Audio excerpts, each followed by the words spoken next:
जय माता दी। आप सभी का मेरे इस YouTube चैनल पर बहुत बहुत स्वागत है। आप सभी को नवरात्रि की महाअष्टमी की ढेरों शुभकामनाएं। माता रानी आपकी सभी इच्छाएं पूर्ण करे। आज की इस वीडियो में हम जानेंगे कि नवरात्रि के 8वें दिन माँ महागौरी की पूजा विधि, मंत्र, उनके स्वरूप, उनकी पूजा के महत्व और अष्टमी पर कन्या पूजन किस प्रकार करें और अंत में माँ की कथा भी सुनेंगे। नवरात्रि अपने अंतिम पड़ाव पर आ गए हैं। सोमवार को नवरात्रि का अंतिम दिन है। इस दिन माँ दुर्गा के 8वें स्वरूप महागौरी की पूजा अर्चना की जाती है। शास्त्रों के मुताबिक माँ दुर्गा के सभी स्वरूप आदि शक्ति के अंश है, लेकिन भगवान शिव के साथ सिर्फ महागौरी उनकी अर्धांगिनी के रूप में जानी जाती है। इतना ही नहीं, नवरात्रि में अष्टमी तिथि का एक अलग महत्व होता है। कई लोग इस दिन अपने घर से माँ दुर्गा की विदाई करते हैं, अपने घर में कन्या पूजन कर अपना व्रत खोलते हैं। देवी भागवत पुराण में बताया गया है कि माँ के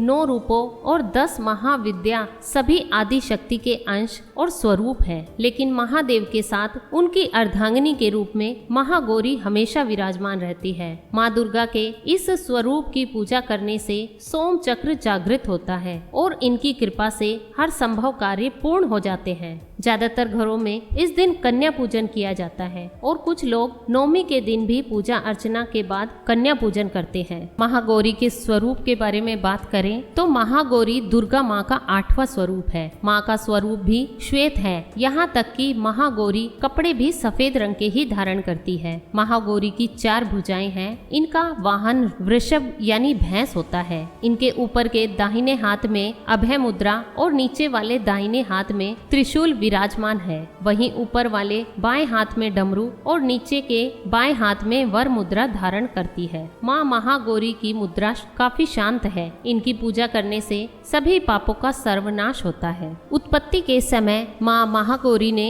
अपनी तपस्या से गौर वर्ण प्राप्त किया था। उत्पत्ति के समय यह 8 वर्ष की थी, इसलिए इन्हें नवरात्र के 8वें दिन पूजा जाता है। अपने भक्तों के लिए यह अन्नपूर्णा स्वरूप है। यह धन, वैभव और सुख शांति की अधिष्ठात्री देवी है। इस दिन दुर्गा सप्तशती के मध्यम चरित्र का पाठ करना विशेष फलदायी माना जाता है। जो लोग नवरात्रि के 9 दिन व्रत नहीं रख पाते वह केवल पड़वा और अष्टमी के दिन व्रत रखते हैं और नवमी के दिन कन्या पूजन करते हैं। पहले और 8वें दिन का व्रत करने से भी पूरे 9 दिन के व्रत का फल मिलता है। देवी भागवत पुराण के अनुसार राजा हिमालय के घर देवी पार्वती का जन्म हुआ था। उनको 8 वर्ष की आयु में ही अपने पूर्व जन्म की घटनाओं का आभास होने लग गया था। तब से ही उन्होंने भगवान शिव को अपना पति मान लिया था और उनको प्राप्त करने के लिए तपस्या शुरू कर दी थी। तपस्या के दौरान वक्त ऐसा आया कि माँ केवल कंद मूल, फल और पत्तों का आहार करने लगी। बाद में माँ ने केवल वायु पीकर ही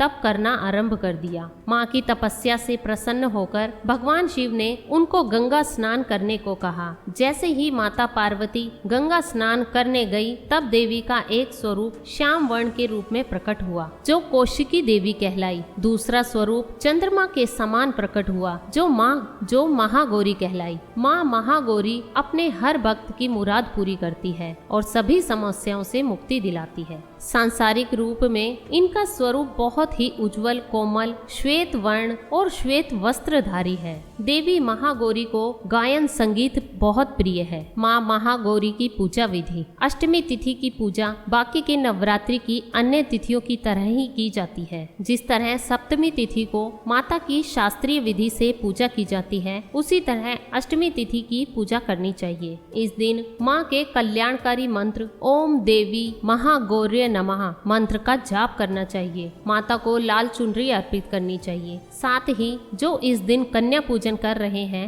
वह भी कन्याओं को लाल चुनरी उड़ाएं। सबसे पहले लकड़ी की चौकी पर लाल कपड़ा बिछाएं और फिर माता की तस्वीर और मूर्ति पर सिंदूर व चावल चढ़ाएं। साथ ही माँ दुर्गा का यंत्र रखकर भी उसकी भी इस दिन पूजा करें। माँ अपने भक्तों को कांति में सौंदर्य प्रदान करने वाली मानी जाती है। माँ का ध्यान करते हुए सफेद फूल हाथ में रखें रखें और फिर अर्पित कर दें। अष्टमी तिथि के दिन माँ महागौरी को नारियल या नारियल से बनी हुई चीजों का भोग लगाया जाता है। भोग लगाने के बाद नारियल को ब्राह्मण को दे दे और प्रसाद स्वरूप भक्तों में बांट दे। जो भक्त आज के दिन कन्या पूजन करते हैं वह हलवा, पूड़ी, सब्जी और काले चने का प्रसाद माता को लगाते हैं और फिर कन्या पूजन करते हैं। कुछ लोग नवमी के दिन भी कन्या पूजन करते हैं, लेकिन अष्टमी के दिन कन्या पूजन करना श्रेष्ठ रहता है। कन्याओं की संख्या 9 हो तो उत्तम, नहीं तो 2 कन्याओं के साथ भी पूजा की जा सकती है, लेकिन उन्हें 9 कन्याओं जितनी भोजन सामग्री और उपहार सामग्री भेंट करनी होती है। भक्तों को